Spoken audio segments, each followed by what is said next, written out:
아이고, 우리 찬양대 끝에 그냥 제가 그냥 숨이 가쁩니다. 할렐루야입니다. 너무 잘하셨고요.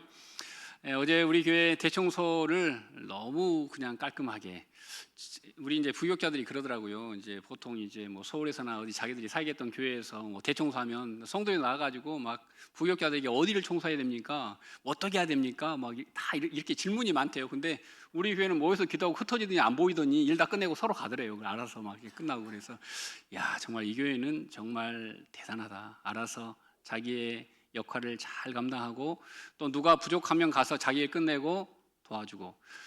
제가 매일마다 아침에 이제 산책을 하는데요. 둘레길을 돌아 산책하는데 꼭 둘레길 끝 부분에 큰 개가 큰 걸 이렇게 늘 봐놓습니다. 그 개는 늘 하루를 거르지도 않고 그렇게 하더라고요. 그래서 저의 하루의 첫 번째 일과는 그걸 치우는 일입니다.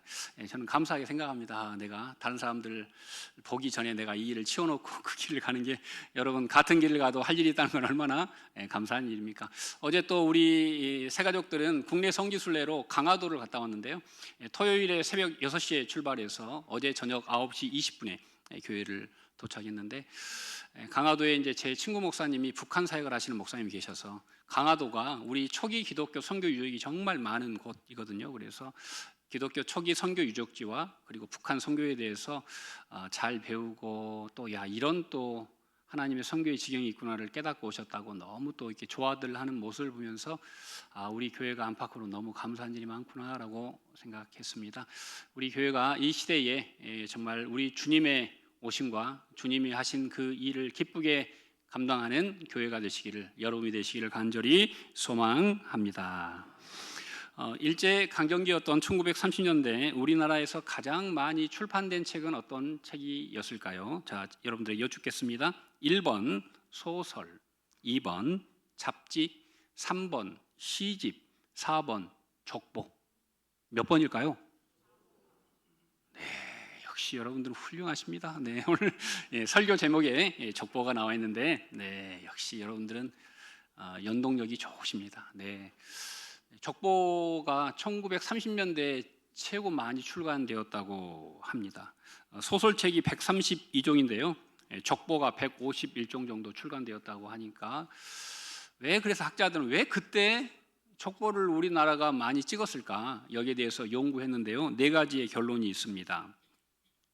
이미 나라는 망하고 왕의 존재도 희미해지고 양반과 상노매 이런 것도 폐지되고 이제 새로운 시대로 접어들었는데 왜 구시대의 문물인 족보를 많이 사람들이 출판했을까? 첫 번째로 없어져 버린 나라에 대한 그리움 때문이다. 두 번째로 제도적으로 신분제는 철폐되었지만 우리 집안은 명망가다, 뼈대 있는 집안이다, 이런 것을 남기기 위해서. 자, 세 번째는 혼돈과 혼돈의 시대에 자신의 정체성을 찾기 위해서. 네 번째가 조금 특별한데요. 혼란의 틈을 이용해 자신의 신분을 세탁하려고. 네, 그래서 갑자기 우리나라에 노비가 엄청 많았는데 노비가 싹 사라지고 다 양반이 되었다는 그런 이야기가 있지요. 오늘 본문인 마태복음과 특별히 성경 전체에서는 족보가 한 10번 정도 나옵니다. 구약에 8번, 신약에 2번 나오는데요. 신약에서는 이 복음서에 마태복음과 그리고 누가복음에 예수님의 족보가 기록되어져 있습니다. 모든 족보를 기록한 의미는 그 인간의 계보 속에 하나님의 은혜가 함께함으로 그 끝이 예수 그리스도임을 보여주는 것이 성경에 나와 있는 족보의 가장 큰 의미입니다. 마태는 유대인이었습니다. 원래 이름이 레이입니다. 레이, 마태. 레이의 원래 직업이 뭡니까? 세리였습니다. 원래 레이 지파니까 제사장 가문을 이어받아야 되는데 시대가 혼란하고 나라를 잃어버리고 또 로마에 아부하는 성직자만 남아있는 그때 레이는 그 길을 가지 않고 더 세상 속으로 들어가서 세리로 살다가 주님을 만나서 그는 변하게 됩니다. 그래서 마태는 유대인들을 위해서 복음서를 썼습니다. 그래서 보면 아브라함부터 시작해서 예수 그리스도까지 한 표를 한번 보도록 하겠습니다. 그래서 이 마태 같은 경우의 족보를 하향식 족보라고 이야기하는데요. 아브라함부터 시작해서 예수 그리스도까지 쭉 연차별로 정리를 해놨고요.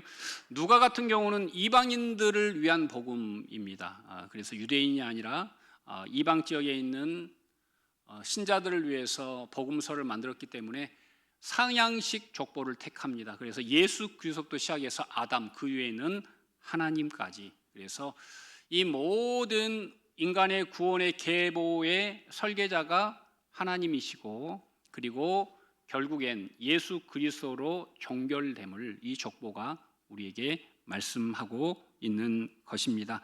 이 두 족보의 공통점은 예수 그리스도를 통하지 않고는 하나님의 은혜가 임하지 않는다라는 것을 우리에게 말씀하고 있습니다.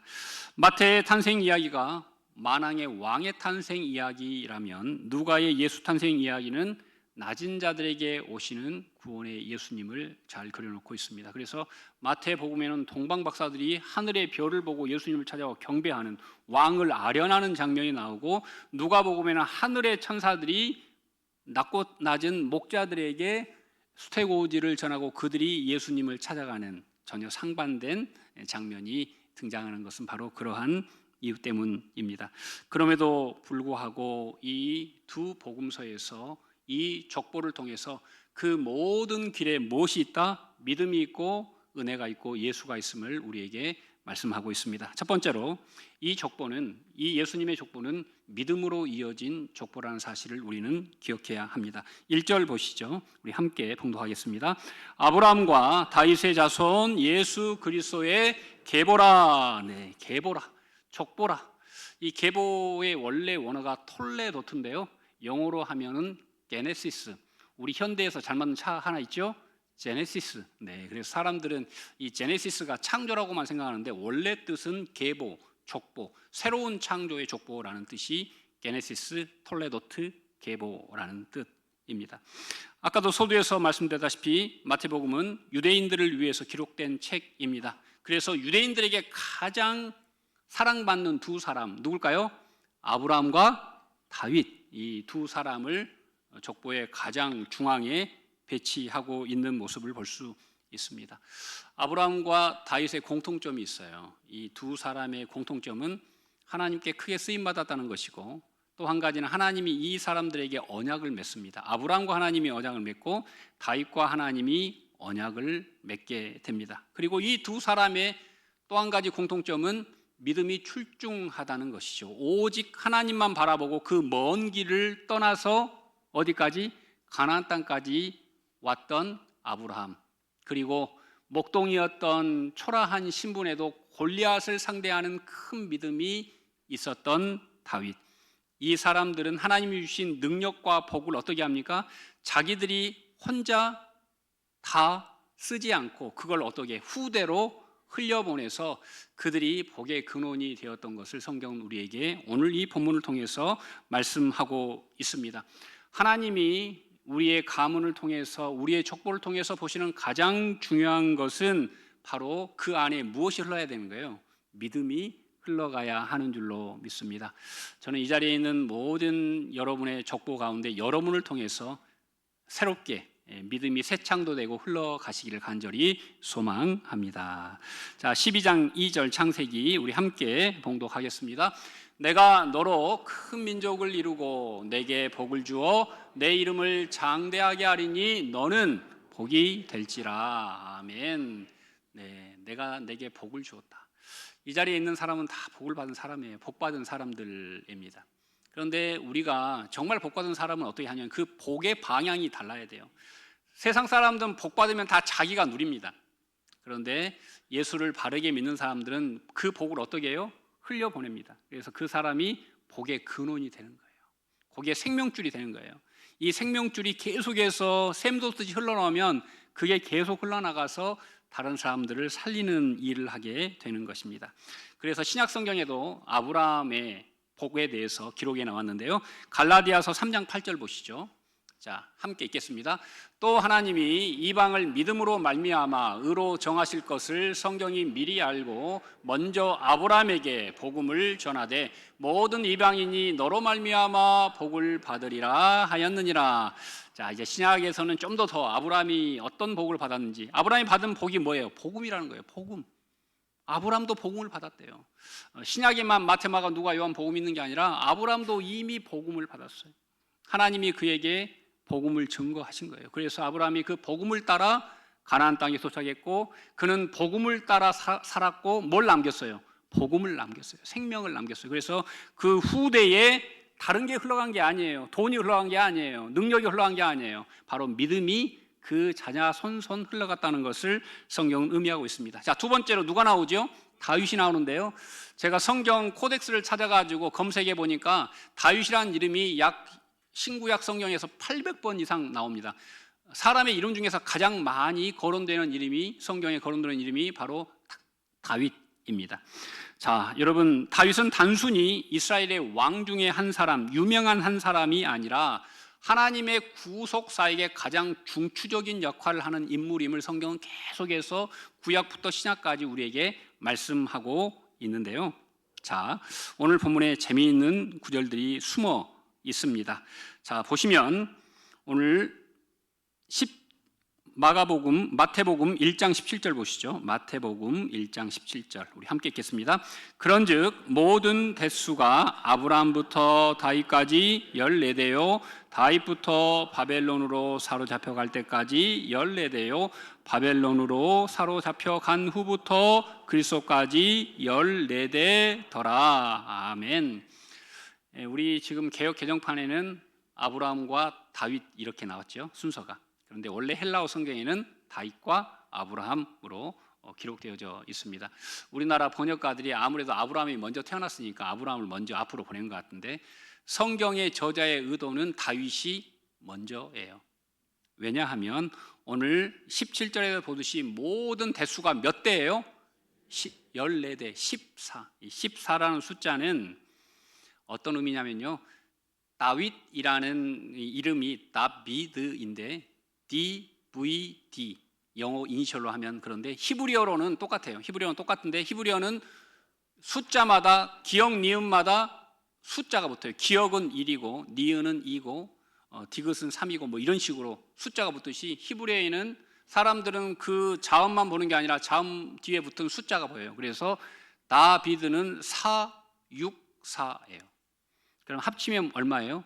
14예요. 그래서 사람들은 다비드라고 써놓지만은 거기서 뭘 봐요? 14라는 숫자를 보는 거예요. 그래서 오늘 성경은 실은 14대가 아니에요. 어떤 데는 18대도 있어요. 근데 이걸 다 맞춰가지고 14대로 조각을 해 놓았어요. 그 이유는 이 모든 계보의 중심에 누가 있다? 다윗이 있다. 그래서 예수님이 다윗의 자손 예수 그리스도로 불리는 이유입니다. 예수님은 다윗의 자손으로 태어나셨고요. 다윗은 이제 왕으로서 이스라엘의 가장 큰 부흥기를 가져온 사람입니다. 하지만 인간의 왕권은 얼마나 오래 갈까요? 한계가 있죠. 그래서 다윗도 죽었고 또 다윗의 계보도 끊기게 됩니다. 나라도 멸망하게 되죠. 하지만 믿음은 살아서 그 믿음이 흘러서 예수 그리스도로 완성되었다라고 오늘 본문에 우리에게 말씀하고 있습니다. 그래서 이 14대를 쪽에 보면은 다윗이 중앙에 있고, 그리고 다윗 후에 망한 이스라엘, 포로기에 들어간 이스라엘. 그러면 여러분, 하나님께서는 망한 이스라엘과 함께 하셨어요? 함께 하지 않으셨어요? 함께 하셨다는 거죠. 그래서 하나님은 포로로 끌려갈 때도 그들과 함께 하셨고, 그들이 다시 포로로 귀환할 때도 그들과 함께 하셨음이 이 족보 안에 수놓아져 있다는 사실을 우리는 기억해야 합니다. 자, 다윗과 하나님이 어떤 약속을 하셨을까요? 사무엘하 7장 16절 보시죠. 자, 함께 읽겠습니다.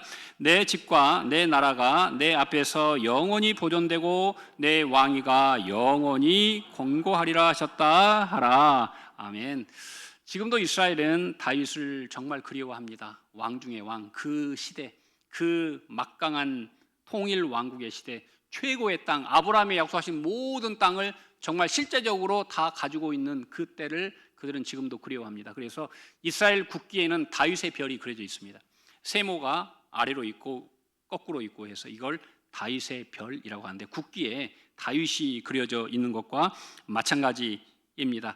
왜 역사 속에서 이스라엘은 다윗이 왕이 되고 나서야 누린 복이 뭘까요? 온 땅이 어때요? 다윗의 것이 되었고, 그렇다면 그게 다윗이 누린 겁니까? 아니면 하나님의 통치가 이루어진 것입니까? 그 땅에 하나님의 통치가 이루어지게 됩니다. 왜냐하면 아까 아브라함처럼 하나님이 주신 그 복을 흘려보냈기 때문에. 그래서 하나님이 이 두 사람을 강력하게 쓰신 줄로 믿습니다. 사도행전 13장 22절을 보시면요, 자, 제가 봉독해 드리겠습니다. 내가 이세 아들 다윗을 만나니 내 마음에 합한 사람이라 내 뜻을 다 이루게 하리라. 아멘. 자, 오늘 성경은 우리에게 이렇게 이야기합니다. 다윗은 완벽한 사람이 아니었습니다. 하지만 하나님이 그를 선택합니다. 그 이유는 그가 하나님의 뜻과 합하기 위해서 평생 애를 썼기 때문입니다. 죄 중에 회개할 기회를 줬을 때 하나님 뜻과 합하여 그는 회개했고 돌이켰습니다. 광야에서 살 때도 하나님을 부르짖고 하나님의 뜻을 청종했고, 또 깨끗한 새 마음과 새 영을 달라고 기도하는 사람들이었다는 것이죠. 여러분, 우리가 이 자리에 앉아서 하나님을 예배하고 있습니다. 우리가 하나님의 마음에 합한 자입니까? 우리는 이렇게 한번 질문해 보아야 합니다. 나는 내 욕망을 따르는 사람인가? 하나님의 뜻을 따르는 사람인가를 우리는 늘 돌아봐야 합니다. 하나님께서는 어떤 상황 속에서도 하나님의 뜻을 따르는 사람들을 기억하시고 사랑하시고 또 이끄시고 인도하시는 줄 믿습니다. 작은 도표를 하나 준비했는데요. 여기 보시면, 자, 먼저 아브라함 같은 경우는 하나님께 복의 약속을 받게 됩니다. 그러니까 아브라함은 그 약속을 마음에 품고 꿈꾸는 사람이었죠. 자, 다윗은 그 후대로 태어나서 아브라함이 꾸었던 그 꿈을 다 이 땅 가운데 실현해낸 사람입니다. 하지만 그도 인간이기에 완전하지는 않죠. 하지만 오늘 본문에서 드디어 예수 그리스도가 이 땅에 오심으로 왕 중의 왕이 되시고 아브라함이 약속했던 모든 복을 우리들에게 허락하신 줄로 믿습니다. 저희 할머니께서 광주 송정리에서 아주 뼈대 있는 집안의 맏으로 태어나셔가지고, 또 집안이 짱짱하니까 학교도 이렇게 중학교도 이렇게 좋은 데를 보내셨는데 미션 스쿨을 다니셨대요, 할머니가. 근데 속으로 제사만 지내는 그런 집안에서 장녀인데 학교를 다니다 보니까 예수에 대해서 듣게 되고, 아, 나는 장녀라 내가 교회는 못 다니겠구나. 하지만 내가 나중에 아들을 낳으면 아들은 꼭 교회를 나가게 해야겠다. 그렇게 마음을 먹으셨대요, 그 어린 마음에. 그래가지고 정말 나중에 시집 가셔가지고 또 그 집안도 똑같은 집안이었는데 저희 아버지에게 너는 교회를 가면 좋겠다라고 해서 저희 할머님이 아버님에게 그 차비를 줘가지고 멀리 있는 교회를 다니게 했다고 합니다. 실은 할머니는 그냥 꿈만 꾸셨죠. 그 비전을 마음에 품고 기도만 하시고 꿈만 꾸셨는데 그게 저희 아버님 때에서 열매가 맺히고 싹을 피우게 되었고요. 아버님 한 명이 그 집안에서 믿기 시작해서 지금은 모든 가문이 예수를 믿는 집안이 되었습니다. 그리고 이제 그게 흘러서 이제 저에게 내려오고 이렇게 흘러가고 있는데요. 실은 저희 족보를 제가 한번 보니까 어떤 왕의 스승 집안이더라고요. 그래서 지금까지 모든 저희 가문의 사람들은 그분을 추앙했습니다. 그분 소원에 가서 절을 하고 제사를 지냈죠. 하지만 정말 진정한 생명의 역사는 어떤 그런 직 위에서 오는 것이 아니라 바로 믿음에서 오는 것임을 우리는 기억해야 합니다. 이 자리에 있는 분들이 어떤 분은 이제 여러분의 족보에 일대 믿는 사람일 것이고, 어떤 분은 그 집안의 첫 번째 장로가 되는 분도 있을 것이고, 어찌 보면 하나님 보시기에 이러한 것들이 훨씬 더 중요하다는 사실을 기억해야 합니다. 여러분, 문벌과 이런 것들을 자랑하지 마시고 정말 여러분을 통해서 여러분의 계보가 믿음으로 은혜로 이어지기를 간절히 소망합니다. 자, 여러분, 족보를 왜 만들까요? 그건 기억하고 기념하기 위해서입니다. 대부분 족보에는 그 집안의 아주 유명한 사람을 기리고 또 그걸 상당히 내세우는데 많은 것들을 할애하죠. 다른 나라의 역사적인 기록을 봐도, 다른 나라의 왕권들의 기록을 봐도, 왕의 족보를 봐도 실패한 이야기는 기록되어 있지 않습니다. 역사적으로 큰 실패를 했는데도 거기는 승리만 남아 있지 않습니까? 하지만 오늘 본문에 나오는 마태복음의 족보는 인간의 실패와 상처와 아픔을 고스란히 남겨놓았습니다. 그래서 예수 그리스도의 족보는 세상의 족보와 확연히 구별됩니다. 자, 3절, 5절, 6절에서 중요한 부분만 보도록 하겠는데요. 먼저 3절 보면 유다는 누구에게서? 다말이라는 여인에게서. 자, 그리고 살몬은 라합, 여리고 기생 라합에게서. 그리고 보아스는 모압 여인 룻에게서. 자, 그리고 6절 한번 같이 읽겠습니다. 이새는 다윗 왕을 낳으니라. 다윗은 우리아의 아내에게서 솔로몬을 낳고. 다윗의 아내가 아니라 누구의 아내입니까? 우리아의 아내, 자기 신하의 아내입니다. 성경은 이렇게 이방인, 창녀, 모압 여인, 그리고 충직한 부하의 부인, 이렇게 그들의 죄를 낱낱하게 숨기지 않고 그대로 그 족보에 올려놓은 것을 볼 수 있습니다. 예수님의 족보에 담긴 인물들을 저 같으면 아마 지웠을 것입니다. 남자 이름만 남기고 여인들의 이름은 다 지웠을 거예요. 그런데 오늘 이 마태복음에는 그 여인들의 이름을 정확하게 기록을 해놓고 있습니다. 우리 하나님께서는 우리 모든 인간의 실패와 죄악과 좌절을 선으로 바꾸시고 그 가운데 하셨던 하나님의 약속을 신실하게 지켜가는 분이심을 우리에게 말씀하고 있는 것입니다. 저는 여러분들의 가문에, 여러분들의 인생에 이러한 하나님의 긍휼하심과 덮으심과 은혜가 흘러가시기를 간절히 소망합니다. 사도 바울은 이걸 체험하고 이렇게 고백합니다. 고린도전서 15장 10절, 우리 바울의 심정으로 함께 같이 읽겠습니다. 그러나 내가 나 된 것은 하나님의 은혜로 된 것이니 내게 주신 그의 은혜가 헛되지 아니하여 내가 모든 사도보다 더 많이 수고하였으나 내가 한 것이 아니요. 아멘. 네, 감사합니다. 오직 나와 함께 하신 하나님의 은혜로다. 아멘. 네. 우리가 이런 고백이 있으면 하나님이 정말 기뻐하십니다. 저도 진짜 은혜다. 이렇게 광영중앙교회에서 목회하고 살 수 있는 게 은혜다. 여러분도 지금 내가 광영중앙교회에서 예배하는 것이 은혜다. 지금 내가 섬길 수 있는 자리에 있는 것이 은혜다. 지금 내가 건강하게 일할 수 있는 것이 은혜다. 우리 가운데 하나님이 허락하신 은혜가 넘치시기를 간절히 소망합니다. 하나님의 이 족보를 보면 뭐 장자거나 용모가 빼어나거나 신분이 높거나 능률이 축준한 것, 이게 중요한 게 아닙니다. 자격이 되어서 그곳에 이름을 올린 사람은 아무도 없습니다. 하나님은 다말, 라합, 룻, 우리아의 아내 밧세바까지도 받아주었습니다. 우리는 다 소망 없고 부서진 인생들입니다. 하지만 그럼에도 불구하고 그 인생에 하나님이 함께 하시면, 예수 그리스도가 임하시면 그 어떤 삶도, 그 어떤 부서진 가정도 새롭게 회복됨을, 그리고 하나님께 쓰임받음을 오늘 본문은 우리에게 말씀하고 있습니다. 저는 이것이 바로 복음의 능력이다라고 믿습니다. 이 능력이 여러분에게 임하시길 간절히 소망합니다. 사진 한 장 여러분들에게 보여드리고 싶은데요. 자, 이 사진 속에서 네모난 곳에 있는 사람이 박서양이라는 분입니다. 지금으로부터 거의 한 150년 전 분이라고 생각하시면 되겠습니다. 이분의 아버지는 박성춘이고요, 백정이었습니다. 1800년대 말에 우리나라에 콜레라가 유행합니다. 콜레라가 유행하면서 한양에서부터 많은 사람들이 죽어나가는데요. 그때 서양에서 온 의료 선교사님들이 한양에 있었습니다. 알렌 선교사 같은 분이 계셨죠. 자, 그러면 그 당시에 누가 치료를 받을까요? 왕족이 치료를 받을까요? 귀족이 치료를 받을까요? 권세 있는 사람이 치료를 받을까요? 아니면 노비나 백정이 치료를 받을까요? 누가 치료를 받겠습니까? 왕, 이런 사람들이 먼저 불려가죠. 살려주십시오. 자, 그런데 이 의료 선교사님이 나는 천민을 치료하고 싶다라고 그런 거예요. 그래서 이 박성춘이라는 사람이 그 사람의 치료를 받게 되고 깨끗하게 낫습니다.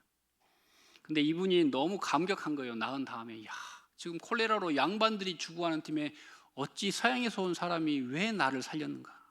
그러다가 복음을 듣게 되고 교회를 다니게 되고 나중에 우리나라 1호 장로가 됩니다. 1호 장로가 된 후에 그가 그 아들을 하나님께 드리면서 이 아들이 귀하게 쓰임받기를 원했는데, 집안이 무슨 집안이에요? 백정 집안이라 학교를 입학할 수가 없어요. 그래서 아관 파천 후에 알렌이 특사를 보내서 고종의 윤호를 받고 그 신분제를 철폐하고 박서양이라는 사람이 학교에 입학하게 됩니다.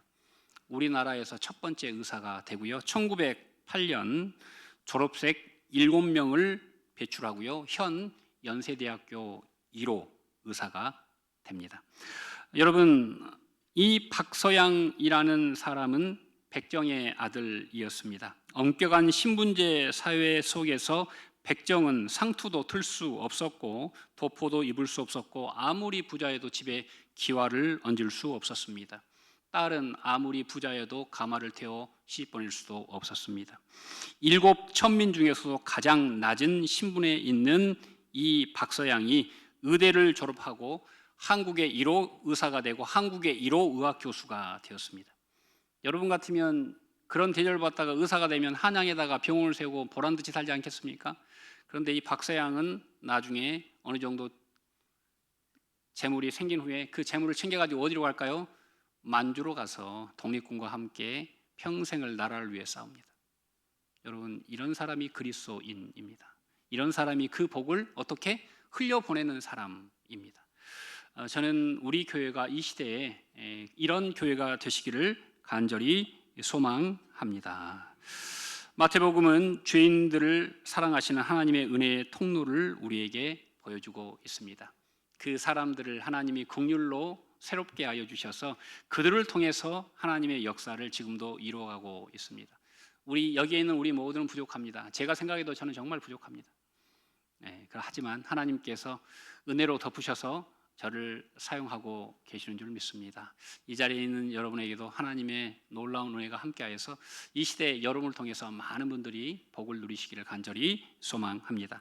끝으로 우리 한 가지만 더 본다면 이 그리스도의 족보는 예수의 족보로 귀결됩니다. 마태가 쓴 예수님의 족보를 보면 4가지의 장벽이 무너지는데요. 첫 번째, 유대인과 이방인의 장벽이 무너집니다. 이 족보에는 이방인의 이름도 이방인의 여인의 이름까지도 다 기록되어져 있습니다. 두 번째, 남자 여자의 장벽이 무너집니다. 족보에는 남자만 기록되어져 있습니다. 그런데 오늘 이 족보, 예수님의 족보에는 여자의 이름도 죄인의 이름도 빼곡하게 기록되어져 있습니다. 의인과 죄인의 장벽을 하나님은 무너뜨리셨습니다. 마지막으로 형과 아우의 서열이 족보에, 예수님의 족보에는 없습니다. 예수님의 족보에 나오는 모든 중요한 인물들, 아브라함 첫째가 아닙니다. 야곱 첫째가 아닙니다. 유다 첫째가 아니죠. 다윗 막내입니다. 레위 넷째입니다. 모두 장남이 아닙니다. 이것은 유대 사회에서 허물 수 없는 법칙이었습니다. 하지만 하나님의 법은 이 모든 세상의 법을 허물어 버립니다. 또 한 가지 우리가 아까 봤지만 그 다말과 그리고 그 룻과 라합과 이 모든 사람들의 조합을 보면 중요한 게 하나 있죠. 잘 믿는 한 가장이 그 가정을 세우고 끝내 하나님의 나라를 세운다는 것입니다. 그래서 하나님은 늘 우리가 자녀 손들을 결혼시킬 때 믿음을 보고 결정을 해야 됩니다. 그 집안에 믿음이 있는가? 그 집안에 신앙이 있는가? 그 집안에 참된 소망이 있는가? 이걸 생각해야 합니다. 지금 아파트를 가지고 있는가? 지금 직업이 있는가? 그것보다 더 중요하게 생각해야 합니다. 우리 1세대 전만 해도 다들 그렇게 생각했습니다. 하지만 지금은 다 타협했습니다. 왜요? 예수 믿는 건 제일 꼴찌예요. 그건 그냥 있으면 좋은 거예요. 그건 나머지가 없으면 절대 안 된대. 저는 우리 교회부터 이 문화를 바꿔내야 한다고 믿습니다. 제가 참 감사하게 생각한 것은 우리 교회에 중직자들이 자녀 손들을 출가시킬 때 저에게 말씀을 전하고 주례를 맡긴다는 거예요. 요즘 아이들이 결혼식을 그냥 화려한 연회장에서 30분 단위로 빵ጭ거리듯이 하다 보니까 그런 모든 시간을 다 빼요. 어떤 시간을? 목사가 주례하고 선포하고 기도하는 시간을 다 빼버리고 거기에 그냥 행진하고 축하하고 셀러브레이션 하는 것만 남겨놓은 거예요. 여러분, 이렇게 되면 미래가 없어요. 다른 걸 빼더라도 정말 하나님의 말씀이 잠깐이라도 선포되고 또 하나님의 약속이 선언될 수 있는 그러한 결혼과 그러한 가문이 되시기를 간절히 소망합니다. 자, 여러분, 오늘 본문에는 약 40명의 사람들의 이름이 그 족보 안에 잘 기록되어져 있습니다. 하지만 하나님은 그들의 인물이나 가문이나 인종과 그들의 과거를 보지 않으시고 오직 하나님의 마음에 합한 자인가, 그리고 그 받은 복을 흘려보내는가를 따라서 그 사람들을 배열해 놓았다는 사실을 우리는 기억해야 합니다. 그리고 그 배열의 가장 마지막에 한 여인의 이름이 남겨져 있습니다. 16절 우리 함께 봉독하시겠습니다. 야곱은 마리아의 남편 요셉을 낳았으니 마리아에게서 그리스도라 칭하는 예수가 나시니라. 자, 여러분 마태복음 족보는 낳고예요. 낳고는 생명의 족보입니다. 구약의 족보들은 누가 죽고예요. 근데 신약으로 와서는 낳고 생명이 이어지는 것을 우리가 볼 수 있죠. 자, 그런데 다들 아버지가 아들을 낳았다고 기록하고 있는데요. 이 16절에서만 마리아에게서 그리스도라 칭하는 예수가 나셨어요. 이걸 유대인들이 받아들일 수 있을까요? 보통 사람들은 받아들일 수 없어요. 하지만 행간의 의미, 말씀의 의미라는 사람들은 이걸 믿게 됩니다. 왜냐하면 그 당시 마태는 어떤 사람이었다고요? 레이지파 유대인이었습니다. 아버지에게 신앙교육을 잘 받은 사람이에요. 왜냐하면 레이라는 이름을 아빠가 남겨놨잖아요. 그래서 그 사람은 성경을 잘 알고 있었고, 그래서 보통 레이지파들 중에 서기관들은 하나님의 이름을 쓸 때 하나님의 이름이 나오면 바로 쓰지 않습니다. 정결의식을 취하고 옷을 갈아입고 새 펜을 빼서 하나님이라고 다시 쓰는 거죠. 자, 이런 사람들이 하나님의 이름을 여기에 쉽게 올리겠습니까? 하나님의 이름은 뺍니다. 이걸 가리켜서 신학적인 용어로 신적 수동태라고 이야기합니다. 하나님의 행위는 들어있지만 하나님의 이름은 빠져 있다는 의미입니다. 자, 그럼 이걸 포함시키면 이렇게 제가 읽을 수 있는데요. 하나님께서 마리아를 통해 그리스도라 칭하는 예수를 낳으니라. 이게 원래 본문인 것이죠. 여러분, 예수님은 요셉의 혈통이 아닙니다. 성령에 의해서 잉태되셨기 때문입니다. 그럼에도 요셉과 마리아가 예수님의 족보에 이름을 올린 것은 마리아가 그 성령의 잉태를 처녀로서 순종하며 받아들였다는 것이고, 요셉은 그의 정혼한 처자가 성령으로 잉태된 것을 믿고 함께 하나님의 뜻을 받들었다는 것입니다. 그래서 그 사람들의 이름이 구원의 계보에 올려져 있는 것입니다. 예수라는 이름의 뜻은 뭘까요? 바로 여호와는 구원이시다. 한번 따라해볼까요? 여호와는 구원이시다. 우리 예수라는 이름이 여호와는 구원이시다. 구약에서는 여호수아가 예수하고 똑같은 이름입니다. 여호와는 구원이시다. 단순한 한 아이가 그 아브라함과 다윗의 계보에 나중에 후대에 들어온 것이 아니라 오늘 말씀은 영원한 생명이 이 땅 가운데 임했다. 그 계보에 임했다라고 마태는 우리에게 복음으로 우리에게 남겨놓고 있습니다. 하나님은 이 시대를 사는 우리가 예수님의 족보를 이어가는 믿음의 가문과 믿음의 세대가 되기를 원하시는 줄로 믿습니다. 여러분 앞으로 여러분 지금 살고 있는 여러분 때, 그리고 여러분 자녀 손들의 후대 때 무엇이 사람들에게 남겨지기를 진정으로 원하십니까? 바라기는 하나님이 기억하시는 그 아름다운 믿음, 또 많은 사람들을 살리는 그 복음, 또 하나님 앞에 헌신해서 하나님 마음에 합한 자로 살았던 여러분들의 헌신과 땀이 자녀 손손이 흘러가시기를 간절히 소망합니다.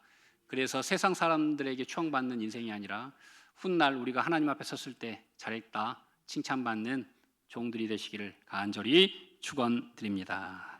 기도하시겠습니다. 참 좋으신 하나님 감사합니다. 대강절 첫 주일 우리는 믿음의 계보에 대해서 함께 만나봅니다. 은혜의 계보를 따라갑니다. 그리고 우리의 삶이 이 안에 한 점으로 기록되기를 간구합니다. 하나님, 세상에서 문벌 높고 직위 높은 계보를 이어가는 것이 아니라 세상을 역행하는 믿음의 계보를 써나가는 우리 모두가 되게 하여 주시고, 교회 역사 가운데서도 어렵고 힘든 이때에 광영중앙교회가 하나님의 복음의 역사의 계보를 써나갈 수 있도록 성령으로 임하여 주시옵소서. 예수님 이름으로 간절히 기도드립니다. 아멘.